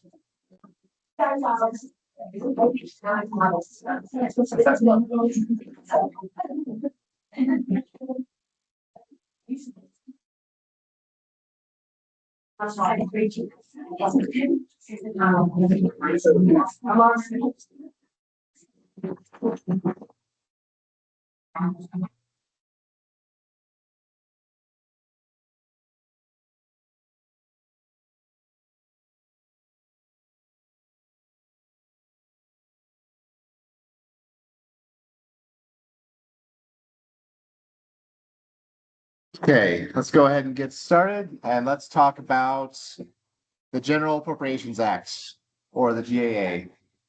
Okay, the budget bill. Like I said, this is usually House Bill 2, but it's not legally required to be, so it could be different. But this is the state budget, right? So this is where you go to find all your appropriations and all that good stuff. So you know, in budgeting world, we always operate kind of in 3 fiscal years at a time. So it's good to always have 3 available. I forgot to bring a copy of it this morning. Sorry, I'll have one this afternoon if you want to see if you're not familiar with it. But you know, you think about last year that you're finishing up or that you're reconciling. So good to have that one, the current year and next year, right? Of course, once it's passed, especially this time of year, it seems like we just ended one fiscal year, we started a new one, and we're thinking about the next one. So that's just how it goes. So there's about 12 or 13 sections of the GAA, depending on the year. So we'll talk a little bit about what you find in each of those sections.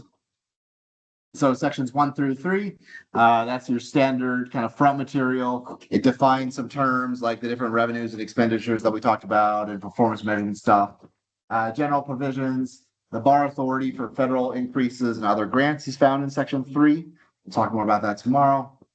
And then you have section 4. Okay, section 4 is the biggest section, and that's where you find every single agency's recurring budget.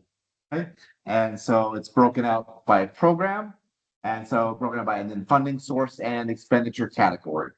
Okay, so here, for example, you see Gaming Control Board's budget. So that one gaming control, that's their P code, right? So gaming control only has one P code. So they're one of those smaller agencies. So you see it there. And then you see the revenue categories up the top that we were just talking about and the expenditure categories. So General Gaming Control Board gets all of its recurring budget from the general fund. So you only see numbers in the general fund column there.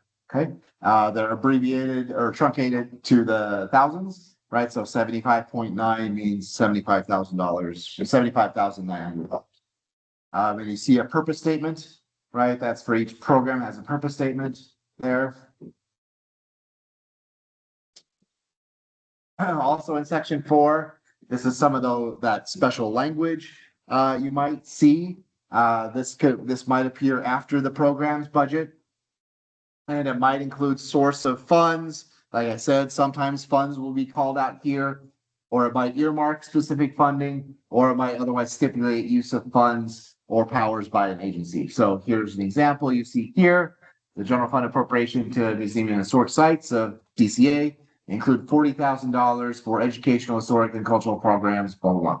So basically, this is saying that DCA has to spend $40,000 of its museums and historic sites appropriation for this purpose, okay, for the Santa Fe Trail.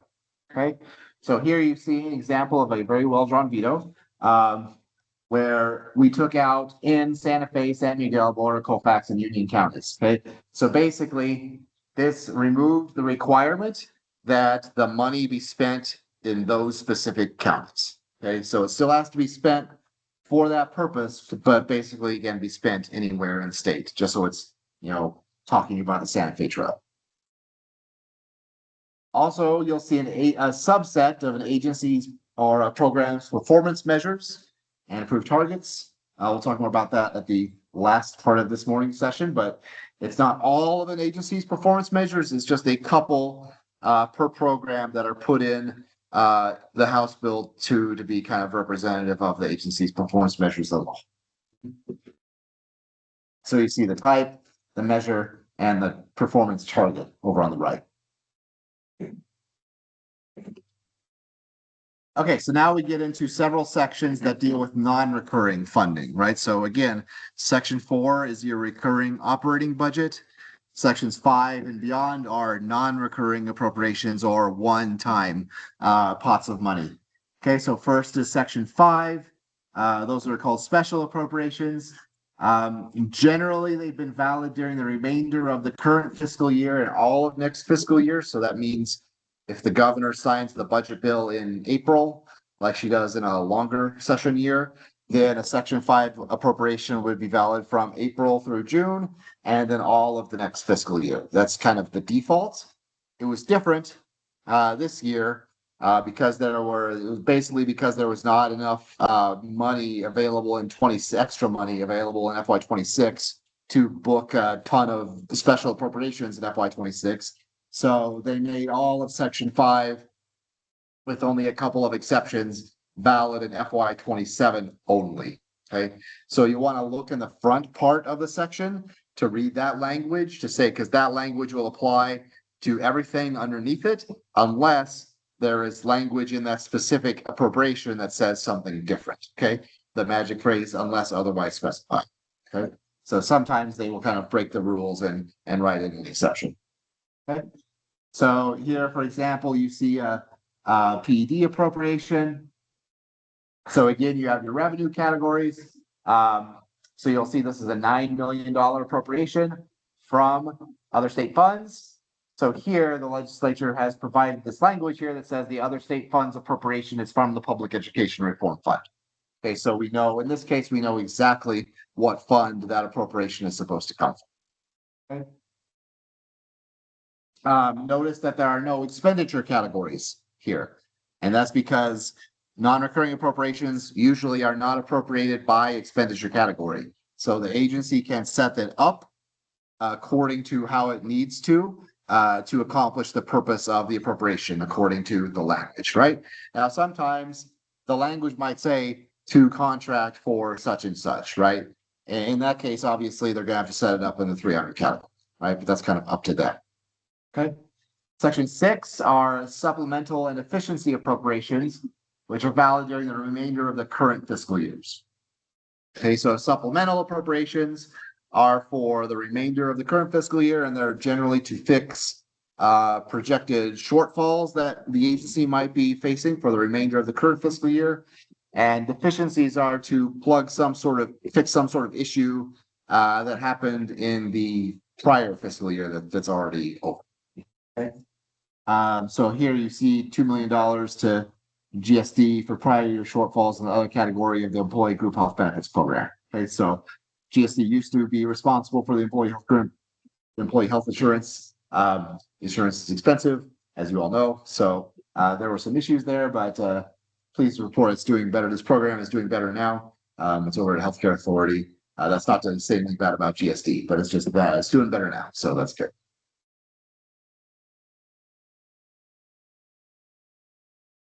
Okay, section 7. These are for IT, information technology project appropriations that are, again, they are generally valid for the remainder of the current fiscal year and for the next 2 fiscal years. So that's kind of the default for section 7 appropriations. So these are usually funded by a fund called the Computer Systems Enhancement Fund. So that's technically actually just a transfer from the general fund. So it's basically general fund. Let's say that the legislature decides, okay, we're going to fund $50 million of projects from the Computer Systems Enhancement Fund this year. They have to put in a transfer from $50 million from the general fund to the computer fund. Okay, so it's technically a different fund, but basically it's general. Okay, some might be funded by agencies' own funds if they have them available. These appropriations cannot be budgeted or expended until they are released by what's called the Project Certification Committee. This is for executive branch agencies. And so they have to go through this kind of like approval process and say, okay, we're at this stage of the project.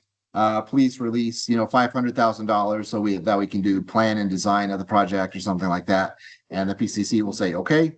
And then they submit the budget to us to budget $500,000. Okay. So down below here, you see an example of a reauthorization. So basically, if an agency gets, $1 million in a Section 5 special, they're not going to be able to spend all of it for that fiscal year during that original fiscal year for whatever reason. They can request to get it for another year, basically to extend it or to reauthorize it.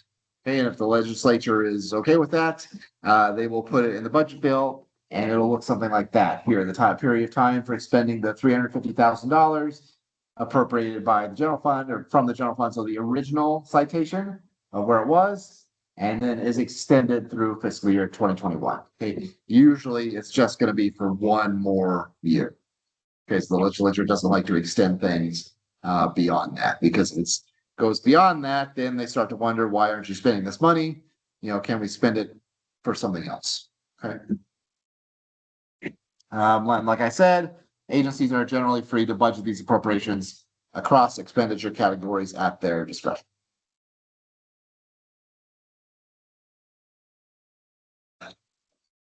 Okay, next is everybody's favorite part, the compensation section, where you get raises. So when we have this, it's usually section 8. Okay, that's usually where you find the compensation information. So there will be language here about, excuse me, about how much is being appropriated and what kind of salary increases they are getting, right? So this one does, oh yeah, so this one is not from last year. It's from a few years ago. But you can see here, so here's the money, right? $63 million, and then it has to be broken up. So you see the first one was $523,000 to basically the legislature for a salary increase of 4%.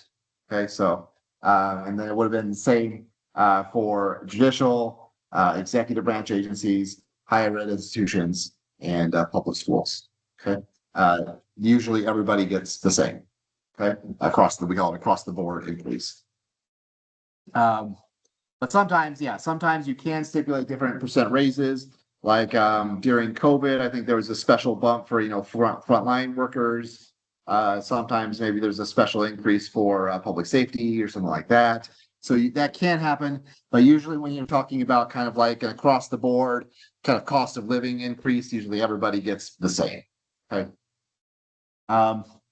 Notice here's another veto down here, the veto of the word average. So this is something this governor has usually done. We'll see what happens with the next governor. This governor prefers that, if you say average, then somebody could get more than 4% and somebody could get less than 4% as long as everybody averaged out to 4%, right? This governor has preferred to say no, everybody gets 4%. Okay, so that's why that is stricken. Okay. Let's see here. So so they get general fund for this, but if you are an agency that funds your people through other sources, then you kind of have to make up the difference. So if you pay your people 50% general fund and 50% federal funds, let's just say, you will be appropriated enough general fund for half of that raise, right? And you kind of have to find the other 50%. That could be from federal funds, from your own special revenue funds, or for something like that. That's not law, that's practice by the legislature. Maybe that will change some year, but then it gets really expensive. 1% compensation increase for all state employees, including public schools, is about $64 million per general fund. Okay, so it is expensive.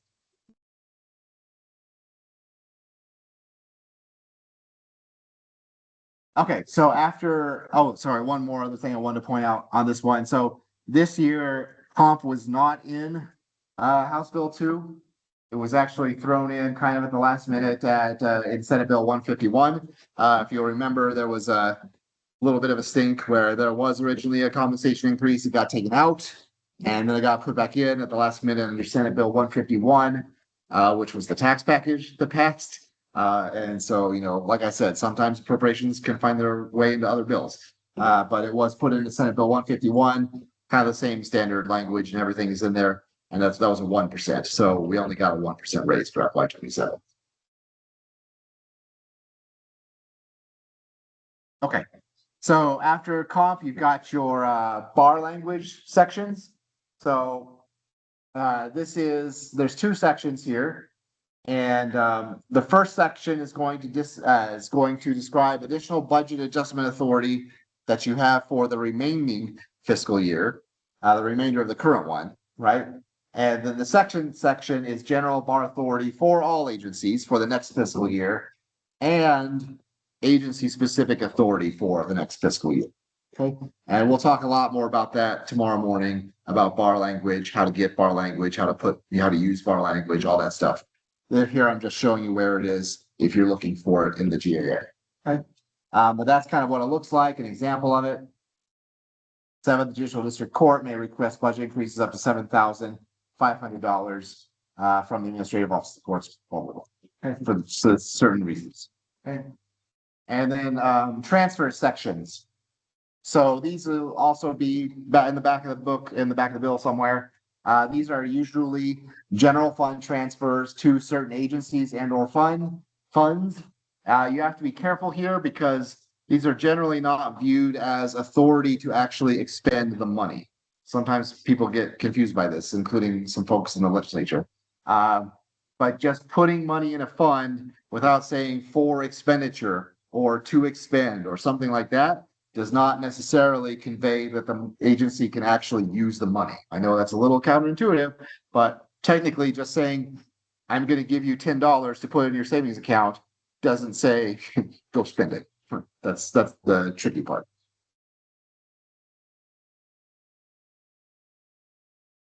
Okay, so here's how to cite the GAA and other legislation. So you want to know this if you're submitting like an Op-Ed 4, something like that. You need to know how to cite your appropriations. So this is an old one here. You start out with the year in which it was passed. So laws 2020. Second session. So this can throw some people off. Sessions are numbered by election cycles. Okay, so the first session is the first session after an election. Okay, so there's an election this fall.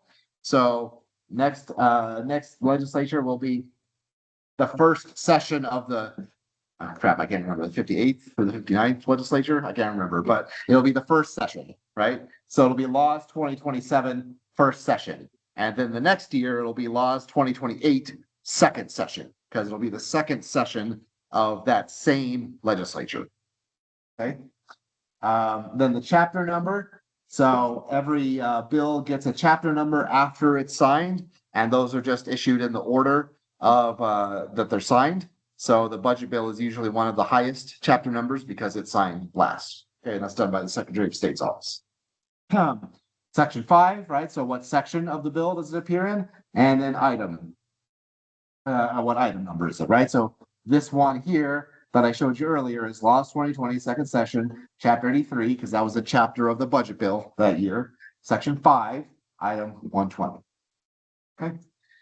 Session, like I said, if it just says session, that implies it's the regular session. If it's from a special session, then it would say first special session or second special session. Okay. So appropriations may be created in bills other than House Bill 2. Usually that's going to be one-time appropriations. You don't really create recurring appropriations in other bills. So it's usually non-recurring. So just make sure you use the correct chapter number from that bill. Okay. You might remember, if you've been around for a while, there was a big bill called the Junior Bill that had a bunch of other appropriations in it. Those have, for the past couple of years, gone away.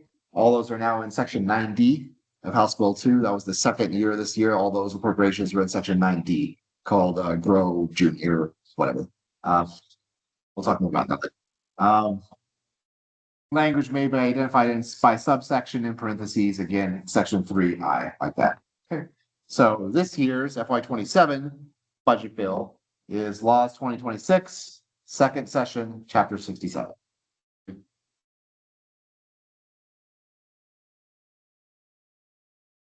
How to interpret language in the GAA, right? This is it's legal language, usually written by a bunch of lawyers or analysts, and sometimes it can be hard to figure out what it means, and that's totally understandable. You'll get the budget and be like, what does this mean? So, so what should you do? Well, it's our job to implement the budget, right? We are the executive agency, right? We execute the budget. So if you are, a little confused, please reach out to your analyst, about language that you have in the bill. We will help you, right? We have, we'll help you. We have lawyers. I'll reach out to our lawyer and ask him for an interpretation. Not a big deal, right? We want to make sure that we do this, the way it's supposed to be done. Okay. And, if it's an executive initiative, we'll have information about that. You might need to reach out to the LFC. If it's more of a legislative initiative, they might have some more information. We would ask that you coordinate that with us because we want to be clued in on that as well. And then if it's really accounting level stuff, then, we can also bring in financial control division to get their take on it, right? So if you're confused, just reach out to us and we'll help. Okay, the statutes. So this is where you can look up the statutes. Very important to look up the statutes for your agency and for your funds so you can see like, gee, what is my agency legally allowed to do, right? Or what's the purpose of my agency? What does this fund do, right? Like these are very important things for you to know. So here in OneSource, that is where you can look up all the statutes. I find it a little clunky to use, honestly. So there's a search box and you want to enter in your search terms there and then click result from the dropdown. Don't enter in the terms and then search. Wait for the dropdown to populate and then click it on the dropdown. That just works better, I found. I don't know why. It's just how I do it. So if you're curious about the state budget statutes and don't believe me that, I'm not just making all this up, you can go to 6-3-1 through 6-3-25, and you'll see all the requirements of the state budget. Okay, are there? Another thing that's really important to know for your agency are the special revenue fund statutes. So again, if you have these special revenue funds at your agency, it's very important that you look at them because you need to know like the statutes or how the fund says like what are the revenue sources, what are the eligible uses, and the kind of managerial authority. In other words, the ability to increase your budget. Okay. So over here on the right, you have an example of this. This is at the livestock board. It's called the Horse Shelter Rescue Fund. So we'll have a description of where the money comes from, how it can be used. And then a very important phrase here, money in the fund is appropriated to the board. Okay. That phrase means that the board can basically submit a budget adjustment request to budget up to the available balance of the fund. Okay. If it doesn't say that, if it says money in the fund is subject to appropriation, it can't do that. Okay. So that's why it's really important to know what your fund statutes say. We'll talk more about that when we do bars. Okay. Talk a little bit about capital budgeting. Again, I'm not an expert on capital budgeting, but this is Budget Boot Camp, so I should talk a little bit about it. So if you have any questions, reach out to me. I might send you to Wesley or Torontine or Sarah or some of the folks over in the infrastructure division that work with capital, but it's millions and millions of dollars, so we should talk a little bit about it, right? So what is capital outlay? Well, it's, we got non-recurring appropriations and we got capital appropriations. Capital appropriations are for these purposes here, right? Generally speaking, for equipment with a useful life of 10 years or more for new building construction, plan design, right? We are trying to build the executive office building across the street from Baton. That's going to be the future home of DFA if it ever does get built. That's an example of huge capital appropriation, okay? Major renovations, repairs, non-structural land improvements, construction of roadways, fences, ditches, sewers, all that stuff. Those are the most easily defined capital appropriations. Okay. So again, our own infrastructure planning and development division coordinates the funding and administration of capital appropriations and projects. Of course, they work with us. They work with DFA's local government division and the governor's office on the executive capital budget. Okay, we release, the operating budget. They have a capital budget recommendation. Okay, agency capital budget requests are called ICIPs, infrastructure capital improvement plans. Those are due on July 1st. They have hearings in the fall, kind of just like agency budget hearings.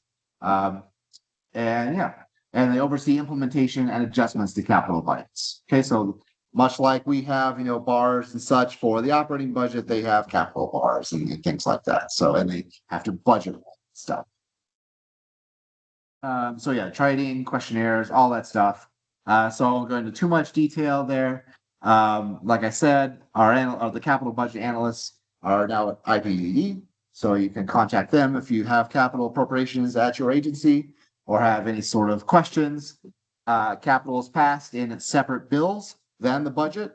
So as you can see, they have high chapter numbers because they are also usually among the last bills passed. So you can see here are the capital bills from the 2026 session, right? In the past few years, because we've had a lot of general fund, a lot of capital has been funded through general fund, but capital can also be funded through bonding, okay, from revenue bonds and general obligation bonds. I did want to talk a little bit because this is a pretty big deal about the capital outlay reform bill that was passed this year. That was House Bill 247. You might have seen, you've been following this. You might have seen there are a lot of, articles in the paper about, there's $6 billion in unspent capital funds, capital appropriations, et cetera. We need to do something about that. We need to get this money moving, et cetera, et cetera. So this bill is kind of a partial response to that. So this was passed by legislature and signed by the governor. A few things here to point out. Kind of the big thing here is the second bullet there. Capital appropriations can only be reauthorized one time.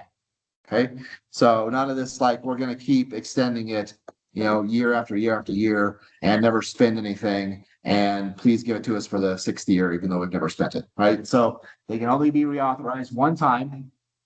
They can't be expended more than 2 years.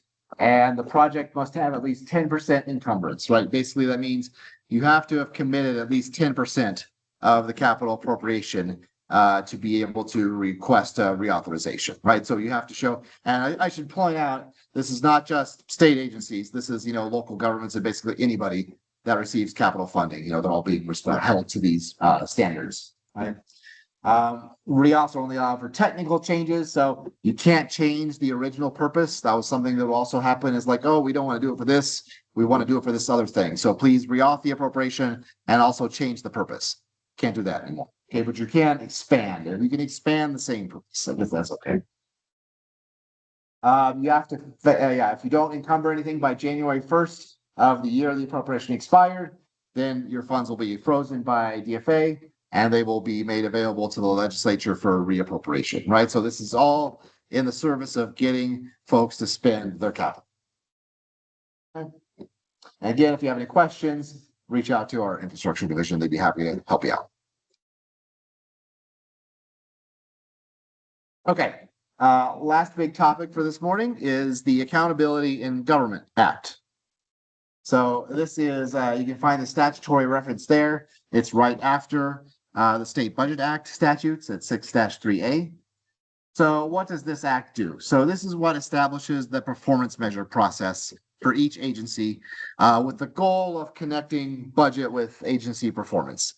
And it's not an exact science. It's always hard, but that's the idea.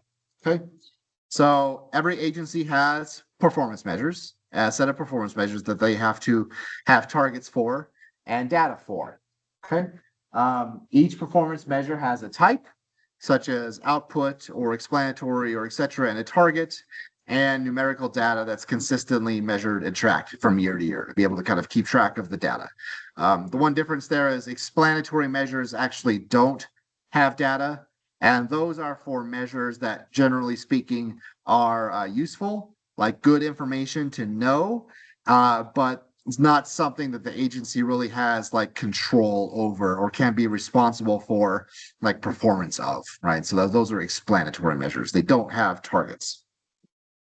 Okay, so the data is used by the LC to create agency report cards for public and legislative use. They do get used during legislative session hearings. The AGA establishes a process to revise measures, set targets and report data each year. It's on the next slide. And then some agencies do have separate performance staff. It kind of depends on your agency and probably how big you are. If you're the budget person at your agency, then you might have to do this. If it's a small agency, other big agencies might have other staff that are in charge of the performance measurement process or, collecting and reporting this data, right? So it's important to know what is your role? How do you fit in, right? Or do I need to do this? Or do I need to talk to the person that does it? Something like that. Okay, so here's the performance measurement or the AGA cycle. So starting up here at the top, June 15th, that's when and this is all laid out in the AGA statutes. So on June 15th, that's when we issue guidelines to agencies to request changes to their measures for the next cycle year. So this year, again, we are already starting with changes to FY28. So this is if you want to request new measures or deleting measures or changing measures for FY28, that's what you're doing now. And you have to submit them by July 15th. Today's the deadline. So if you're doing this, hopefully you're done. Yeah. There's a couple, excuse me. There's a couple other things that need to happen today by July 15th. One, there's a subset of agencies that are called key agencies, or they report some of their measures on a quarterly basis. So most agencies only have to report them annually, the data annually. Some report quarterly. If you're one of those agencies, it's usually the big cabinet agencies and the judiciary, I think, you can request which measures that you want to report on quarterly, and if you want to change them, if like, oh, we don't want to report that one quarterly, it makes more sense to do this one, something like that. You can make those type of requests in July as well. One other thing that I don't have here, but probably should, is program change requests. So if you want to add a new P code to your budget or to your agency structure, or delete one, or do something like that, those requests also need to be made by July 15th. So, and that's usually a form of a memo addressed to us and to LFC. So the change you want to make and why. Okay. So we spend the month or so kind of meeting with agencies, with LFC and our analysts to discuss any requested changes. The idea is to come to consensus. So maybe we'll change some things just to try to get everybody happy. And then by August 15th, we will issue final approval of measures to your agencies. And then incorporate those changes into the performance measurement system, because if there's anything that changed, like, oh, we got a new measure, then you have to account for that in your September 1st budget request. Okay, and you see that here in the next lower left box here. Agencies include requested targets for approved measures. Okay, so the measures themselves you take care of during the summer, and then on September 1st, you have to request your targets, and you also have to report on your data for the past year, right? So for this year, for the year that concluded, FY26, you'll be reporting on your data, okay? And then, if you fall short, if you fall short on your targets, then you should probably explain, why were we short? What are we doing to address performance? How are we working to improve? Stuff like that. And maybe this is tied into our budget request, right? And then during session, our state budget analysts and the LFC analysts meet to discuss agency targets, and they come up with recommendations. And we strive to come to consensus, and that's usually pretty easy. Okay, they will look at the targets that were requested, and they'll say, yes, this makes sense, or let's go a little higher, let's go a little lower, based on past performance and past trends and stuff like that.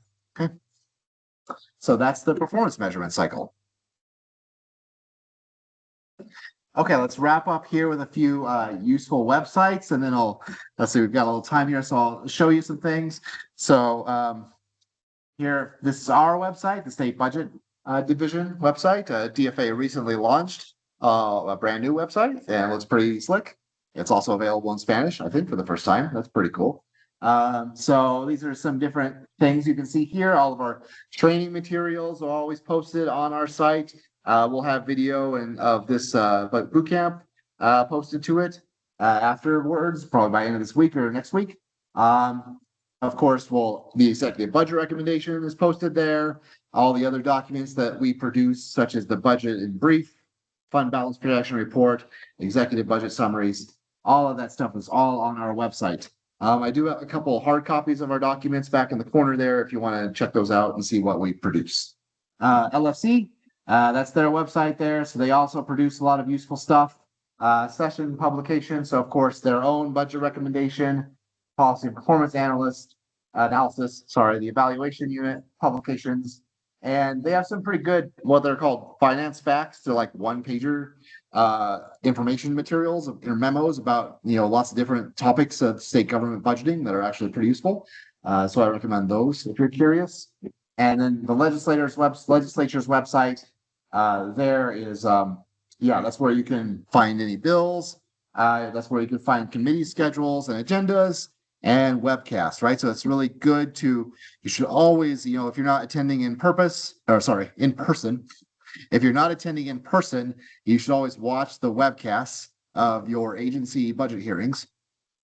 Or, if another committee is hearing a bill that affects your agency or something like that, especially during session, you should always try to tune into those. Okay.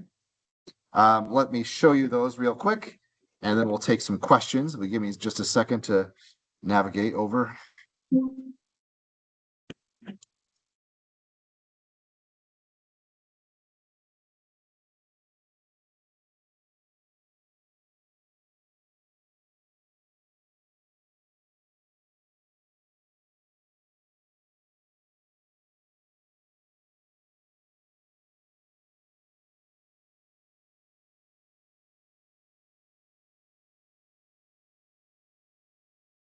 So yeah, here's the DFA, the new DFA website.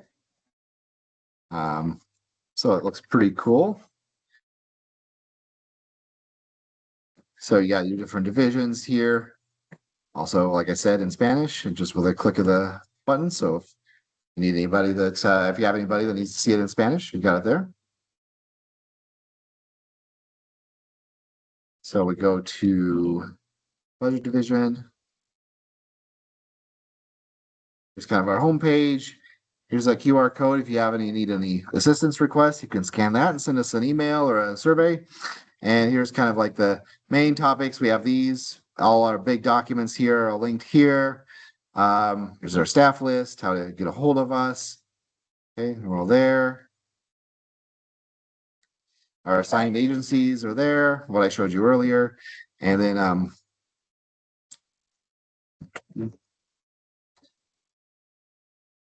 underneath it, so here are the different topics, right? So adjustment, that's all your different, like if I want a budget adjustment request, I can go here.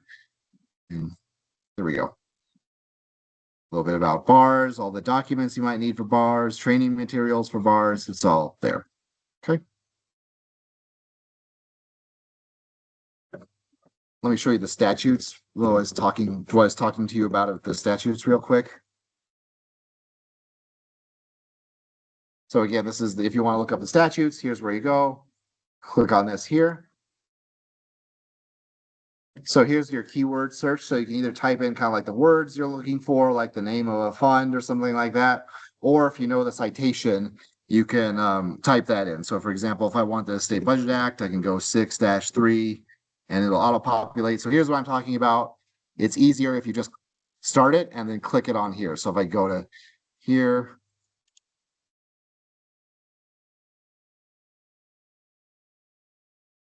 take a second to load. So here, I'll take you there. I'll tell you about the State Budget Division. Oh, see, this is very important to know. There shall be full cooperation between the various state agencies and the State Budget Division. Keep that in mind. It's in the law. Okay, that's how to find statutes. Okay, let me first. Okay, so that's all we have for this morning. Looks like we had some logging in issues.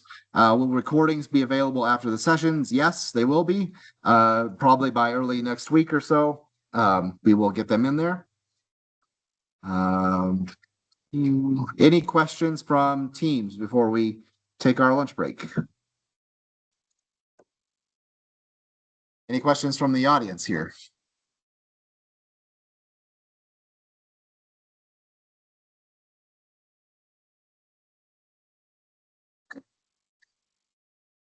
All right, well, I think we are good for this morning, so we'll go ahead and end the first session. So you're on lunch break till 1 o'clock. You are welcome to tour this museum. The permanent exhibit is that way, and the Girard wing, and then the more temporary exhibits are back that way.